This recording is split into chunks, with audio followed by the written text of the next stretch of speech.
Bonsoir. Comme vient de le dire la présentatrice, ce soir, je vais vous parler du froid. Alors, pourquoi parler du froid à Dunkerque? Bien parce que le froid, même si on ne le sait pas, même si on ne le vit pas tous les jours, c'est quelque chose qui a profondément changé nos vies.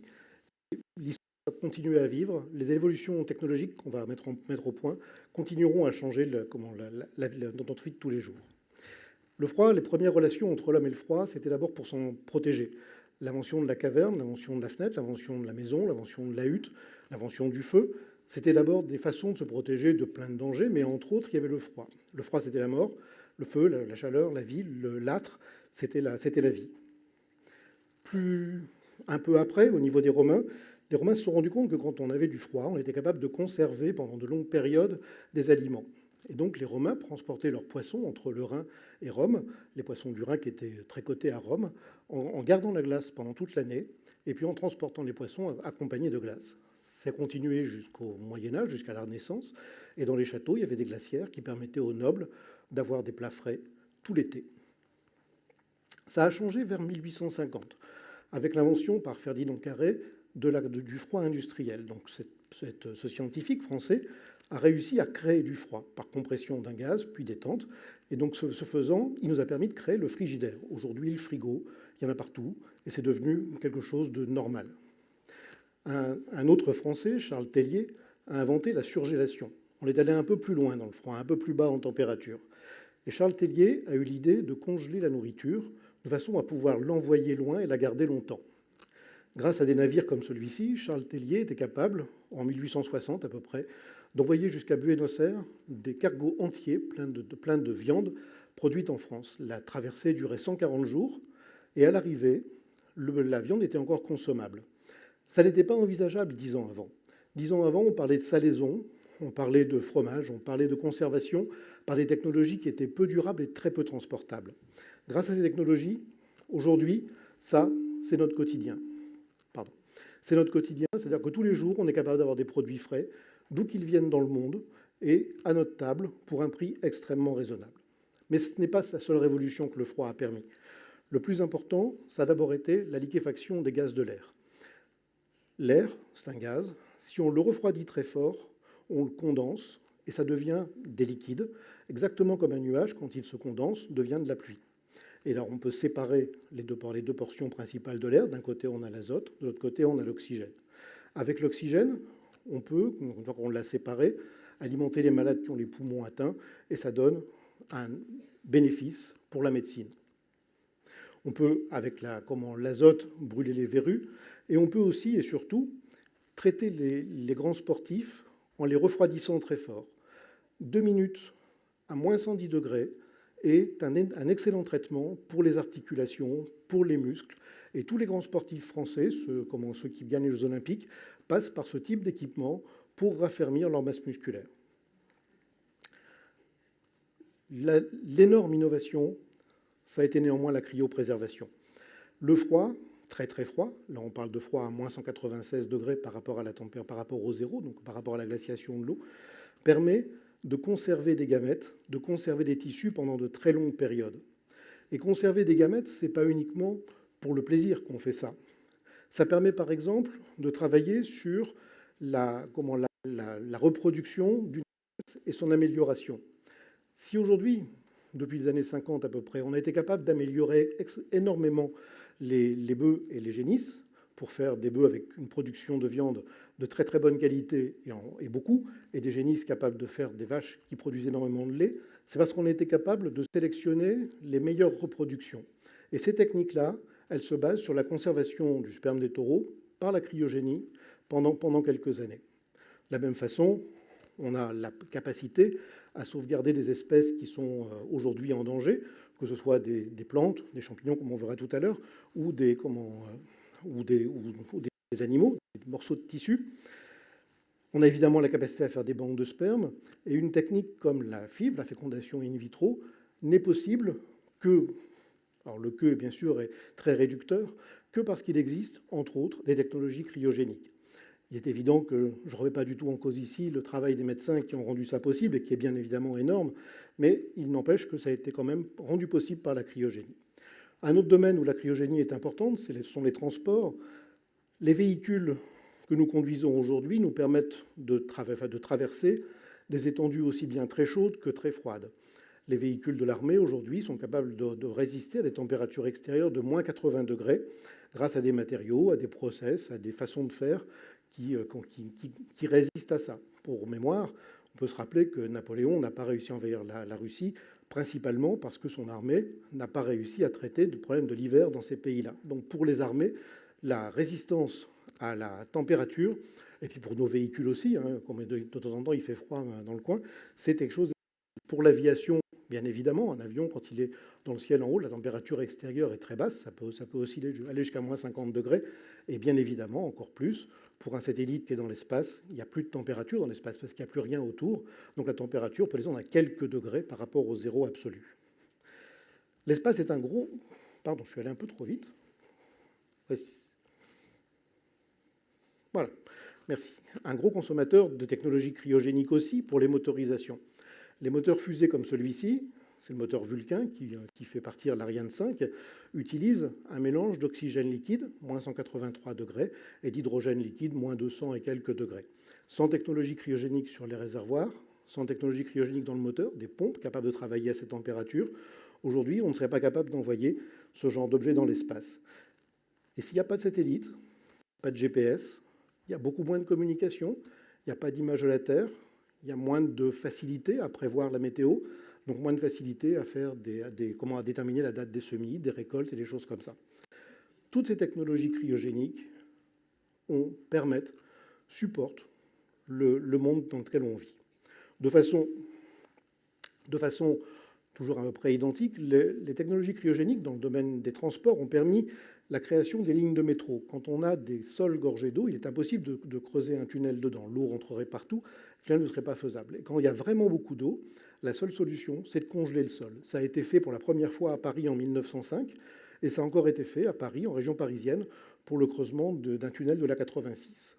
Enfin, aujourd'hui encore, le froid et le fait qu'on soit capable de refroidir des corps, des capteurs à très très basse température, c'est ce qui permet de faire des mesures extrêmement précises.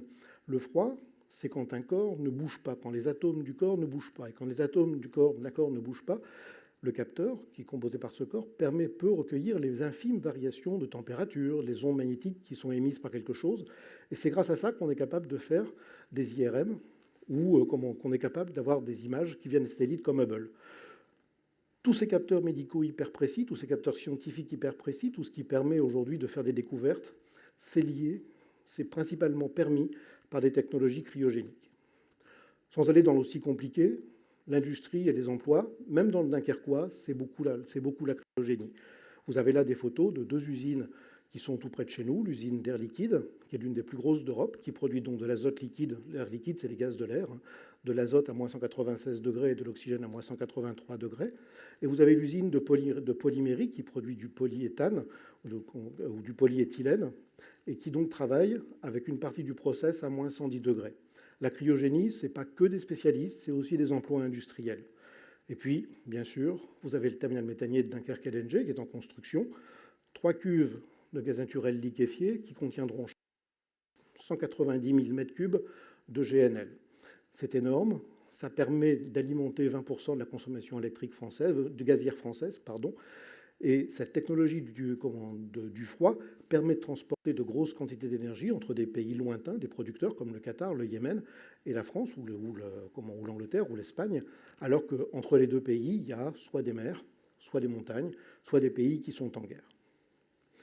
Pour résumer sur la partie actuelle, on a aujourd'hui en France énormément d'entreprises qui sont des leaders dans leur marché sur le domaine de l'ingénierie. On peut citer par exemple Gaz de France-Suez qui a inventé le GNL. On peut citer Technip, hein, bien sûr, qui est aujourd'hui l'ingénierie de référence dans le domaine de la cryogénie. C'est une entreprise française, Sofragaz, Saipem, Total, leader de la production du GNL dans le monde, EDF, Entrepose, à Dunkerque, CMP Dunkerque. CMP Dunkerque fabrique aujourd'hui les tôles des réservoirs qui sont les réservoirs de GNL qui sont en cours de construction à Yamal, dans la péninsule de l'Aube. Là-bas, il y a deux types de problèmes de cryogénie. Il y a d'abord le produit qu'on va manipuler, c'est-à-dire le GNL, moins 160 degrés. Et puis l'Aube, c'est tout en haut, presque au pôle Nord. Il y fait moins 160 degrés. Les habits que portent les gens leur permettent de travailler 1 heure. Au bout d'1 heure, il faut rentrer à l'abri, se changer et se réchauffer. Mais ces habits-là sont des habits qui ont été conçus pour les technologies de froid par des entreprises, entre autres françaises. Ça, c'était le passé. Maintenant, on va essayer de parler un peu prospective. Que peut nous amener la technologie cryogénique dans les années à venir? Eh bien, d'abord, la première chose, la première évolution qui viendra, c'est sur la santé. Première chose, les greffons. Un greffon, c'est un morceau d'une personne qui est décédée qu'on va réutiliser dans le cadre d'une autre personne. Ce qui est très important, c'est d'être capable de le conserver le plus longtemps possible, de façon à s'assurer qu'on va trouver un couple donneur-receveur qui soit compatible. Aujourd'hui, on est sur quelques heures, quelques dizaines d'heures au maximum. L'enjeu de la cryogénie, c'est d'être capable de congeler, de faire descendre la température d'un greffon, de façon à le garder encore plus longtemps. Donc de pouvoir le transporter plus loin, donc de pouvoir avoir du temps pour préparer le bloc opératoire, pour préparer le receveur. C'est un enjeu de santé important, parce que les greffes, c'est quelque chose de fondamental. Ces technologies-là, elles intéressent aussi l'agroalimentaire, parce que l'agroalimentaire a besoin de conserver la texture de ce qui vous vend comme produit surgelé. Et ces deux mondes se sont rejoints pour un projet de recherche qui est en cours actuellement sur le Dunkerque. À côté, vous avez une mouche. C'est le premier organisme vivant qu'on a congelé, puis redégelé, et qui était encore vivant après. Normalement, cette mouche-là, vers moins 5 degrés, ou enfin quelque chose comme ça, elle meurt. Et bien là, par des technologies de conservation cryogénique, on a réussi à la garder vivante alors qu'elle est descendue à moins 18 degrés. C'est une mouche. Aujourd'hui, enfin du moins dans le futur, on va essayer avec des animaux un peu plus gros, les humains. Parce que la cryogénisation, c'est la seule façon de transporter des humains vers des autres planètes, vers des systèmes très lointains, quand le voyage dure 50 ans, 60 ans. On ne peut absolument pas envisager de passer 60 ans dans une fusée ou dans un satellite. C'est impossible, on deviendrait fou. Donc il faut absolument être cryogénisé. La NASA a lancé un projet de cryogénisation d'êtres humains complets. Alors évidemment, ils ne vont pas essayer tout de suite avec quelqu'un, ça va prendre du temps.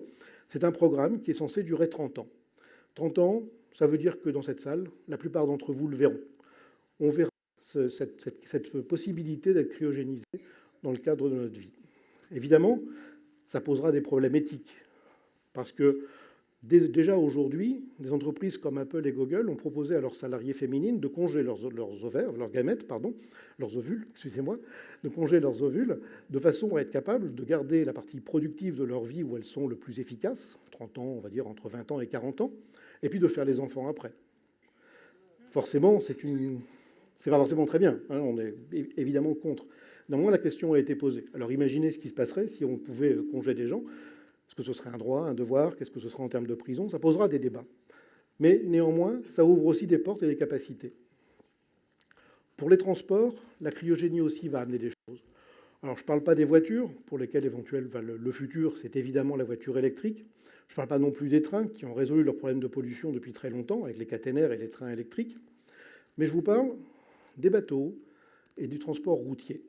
Ces deux façons de transporter, le fluvial aussi, ces trois façons de transporter, posent aujourd'hui un problème de santé publique. Vous avez entendu, il y a encore très peu de temps, on a beaucoup parlé des particules fines et du problème des diesels. Le problème des diesels sera très vite résolu pour les voitures. Pour les bateaux, pour les camions, c'est beaucoup plus compliqué. Et donc, pour ces objets-là, le futur, c'est le gaz naturel liquéfié comme combustible dans les navires et dans les camions. Ce n'est pas une vue de l'esprit. Fluxys a déjà installé à Furnes, donc quelques kilomètres d'ici, une station-service qui dessert les poids lourds en gaz naturel liquéfié, donc un combustible à moins 163 degrés, où les poids lourds peuvent venir faire leur plein. Ça pose des nouveaux problèmes, des problèmes de procédure. Avec un combustible à moins 163 degrés, on ne peut pas avoir un pistolet comme ça qu'on tient à la main. Ce n'est pas possible parce que sinon la main elle reste collée sur le pistolet. Donc c'est embêtant. Donc il y a toute une nouvelle chaîne technologique à mettre en place, mais c'est en cours et ça se fait. Et l'objectif général, c'est d'aller vers beaucoup moins de pollution sur le long des routes, le long des grands axes de transport et le long des côtes. Pour la partie navire, il y a aujourd'hui une directive qui s'appelle la directive CECA qui impose qu'il n'y ait plus de combustible soufré sur toute la partie de la nord jusqu'en haut de la Baltique. Et réaliser ceci nécessite de convertir les bateaux, soit avec des combustibles différents basés sur le pétrole, soit là aussi avec du GNL. Le Grand Port Maritime de Dunkerque a lancé un appel à manifestation d'intérêt que Dunkerque LNG et les partenaires auxquels nous avons répondu pour mettre en place sur le Dunkerquois un soûtage. Le bénéfice qui est attendu, c'est l'air côtier. Et c'est donc vraiment une réponse aux problèmes de santé publique qui ont été évoqués moult fois par les ministres. Toutes ces nouvelles technologies nécessitent qu'on vérifie tout un tas de choses. Alors, par exemple, à Dunkerque, on s'intéresse au vieillissement des aciers qui sont soumis à des cycles de froid et de chaleur. On connaît très bien ce qui se passe avec les aciers quand on les chauffe. On connaît beaucoup moins bien ce qui se passe avec les aciers quand on les refroidit très fort. L'acier normal, à moins 30 degrés, devient complètement cassant. Donc pour la cryogénie, on utilise l'acier inoxydable. Néanmoins, si on passe son temps à le réchauffer, à le refroidir, qu'est-ce qui lui arrive? Donc on est en train de regarder ça. Il y a déjà eu des études, bien sûr, les coefficients de sécurité sont déjà bien au point, mais on vérifie que sur une durée de vie de 50 ans, dans des ouvrages comme des camions, comme des péniches, des bateaux, pour tous les réservoirs, il n'y aura pas de problème. De la même façon, à Grenoble, on s'intéresse à la supraconductivité dans les moteurs de tous ces objets bougeants. La supraconductivité permet de gagner énormément en termes de rendement des moteurs. Donc on pourrait encore en plus diminuer la consommation de ces ouvrages. Et puis pour transférer le produit d'un endroit à un autre, il faut s'intéresser aux flexibles et il faut s'intéresser éventuellement à des matériaux souples. À Lille, on s'intéresse aux flexibles en lien avec des entreprises de premier plan. Je ne peux pas vous dire tout sur ces projets de recherche parce qu'ils sont confidentiels aujourd'hui. Et à Roubaix, on s'occupe de concevoir des matériaux souples qui seront capables de résister à des températures cryogéniques.